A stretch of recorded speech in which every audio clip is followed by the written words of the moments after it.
After a 16-year wait, I saw Michael last night.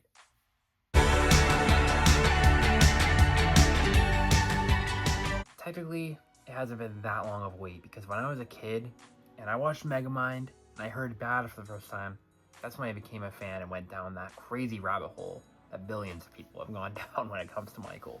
The reason I say not 16 years is because technically it wasn't until Bohemian Rhapsody came out when I thought, okay, maybe they need to make a Michael Jackson one. And Graham King delivered with that. And everybody as a part of this movie delivered because, wow. It's gonna be a bit of a shorter video because I made this video for TikTok and I just recorded a 12-minute video and then was told that I didn't have space to record it. So I sat here hurting my neck and my back for 12 minutes for literally nothing. So I'm gonna try to go over my thoughts again here. Bear with me. As a Michael fan, a huge Michael fan, over half my life, I've, again, been super excited for this movie, and it definitely delivers for the Michael fans. You've got some great music.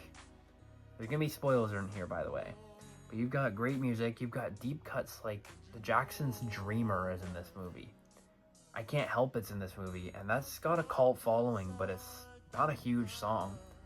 And It Makes It In and Rock With You doesn't, which blows my mind. It makes me mad because Rock With You is one of my favorite songs, but whatever. We start the movie all the way back at Jackson 5. Giuliano is the first of two actors to be introduced, which is just crazy because he had the biggest effect on my heartstrings. He was pulling my heartstrings. His emotion was crazy and something you can't even believe that a kid is playing. It's one of the best child performances I've seen in years. It reminds me of in his little screen time, it's like a Sixth Sense level performance.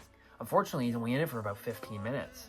But then, even though you're gonna miss Giuliano, you get a transfer over to Jafar, and Jafar is also being introduced.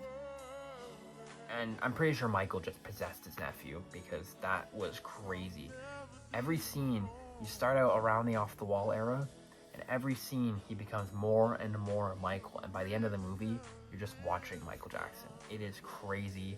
You need to see it to believe it. And the big performance everyone's talking about, 2027 supporting actor winner for the Oscars, it's Coleman Domingo as Joe Jackson.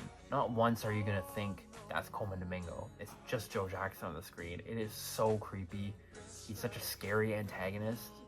And I love Coleman Domingo. He's such an awesome guy, and you just do not think of him once. Nia Long's not getting a lot of talk about her performance either.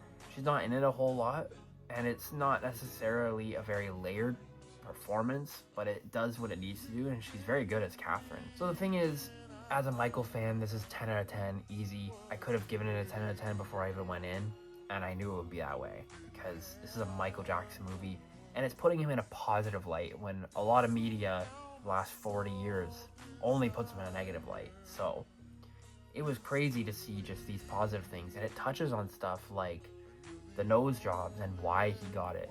The vitiligo, which wasn't announced till later, but he talks about it with his doctors and tries to explain the vitiligo. The reason he hangs out with animals and owns so many animals.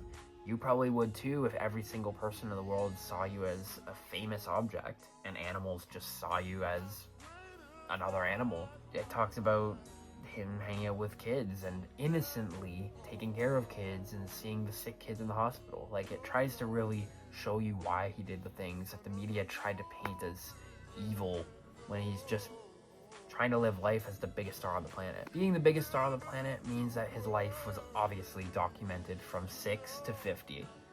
And how this was ever going to be one movie, I don't know, because this first movie, my biggest critique is the pacing. It's paced just at a lightning speed.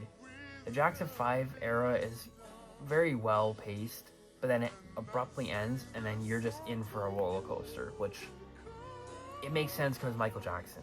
How are you going to cover everything? And you should expect that going in. But then at the same time, it is a little jarring. There's certain things like Janet and Randy not being in it. They didn't want to be in it, so there's literally nothing you can do about it. But it does feel a little weird to be missing parts of the family. Quincy Jones should be like a top 4 main character. He's only really in it for the Off the Wall recording. He's in a few montage clips for Thriller, and that's about it. As much as I love Michael, his success wouldn't be quite where it is. He would still have it, but it wouldn't be where it is without Quincy. Obviously, Thriller wouldn't have been the way it was without Quincy Jones. So to have him be in it for like 5 minutes is just crazy. And that's the problem with the kind of pacing. Things are just happening and they're trying to cover every single thing. It's like Beat It, Billie Jean, Thriller, Pepsi commercial, Victory Tour. It just goes rapid fire like that, which isn't a bad thing because when you're a fan, you can fill in the blanks. But for the public audience, it might be a little harder for them to do that. So those are my biggest complaints with the filmmaking wise part of it. But as a Michael fan, like, it is just off the wall, no pun intended. It is crazy. You won't believe what you're seeing. And there's a lot of like just recreations, like as I mentioned earlier, the Billie Jean, Beat It, Thriller section of the movie is just awesome. And yeah, the cast did an amazing job. The crew did an amazing job. Going to places like the Thriller Wall and Havenhurst really add to that intimate feeling of it. And I'm really excited to go on Saturday again and really just gather my thoughts on second watch, because last night I was just speechless.